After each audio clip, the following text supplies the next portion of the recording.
అందరికీ నమస్కారం. ఏఐ ద్వారా జనరేట్ చేసిన వీడియోస్ను ఉపయోగించి తెలుగులో ఒక నీతి కథను మీ ముందుకు తెచ్చే ప్రయత్నం చేస్తున్నాను.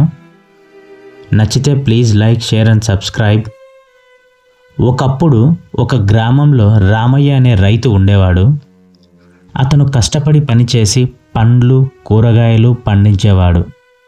కానీ రామయ్యకు అన్నిటికన్నా ముఖ్యమైనది సత్యం, ధర్మం.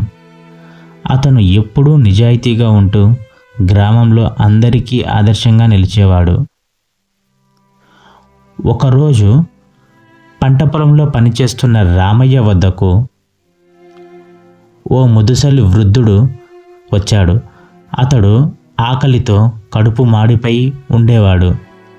రామయ్య గారు, నాకు ముద్ద అన్నం కావాలి, చాలా రోజులుగా నేనేం తినలేకపోయాను అన్నాడు ముదుసలి.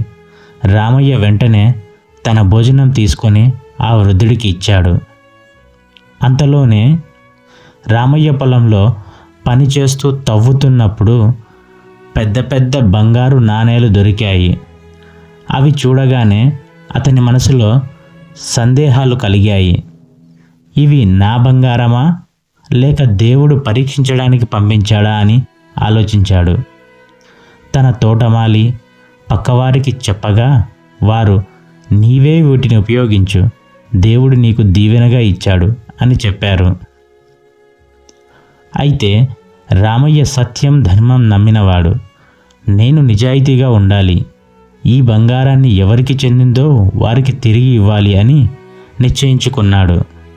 వెంటనే గ్రామ పెద్దల వద్దకు వెళ్ళి విషయం చెప్పాడు. గ్రామ పెద్దలు రామయ్య సత్యవంతతను చూసి ఆశ్చర్యపోయారు. రామయ్య, నీ నిజాయితీకి మేమంతా గర్వపడుతున్నాం.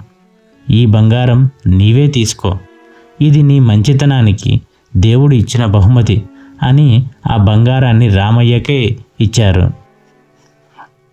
రామయ్య తన జీవితం నడుపుకునేంత కొంత బంగారం తీసుకొని మిగిలినది గ్రామ అభివృద్ధి కోసం ఉపయోగించాడు. అతని నిజాయితీతో మొత్తం గ్రామం ఓ మంచి మార్గాన్ని చేరుకుంది. ఇలా రామయ్య సత్యం, ధర్మం నమ్మినవాడిగా తన జీవితాన్ని అద్భుతంగా తీర్చిదిద్దుకున్నాడు. సత్యం, ధర్మం ఎల్లప్పుడూ మనల్ని మంచి మార్గంలో నడిపిస్తాయి. మనస్ఫూర్తిగా నిజాయితీతో ఉండడమే మన విజయం.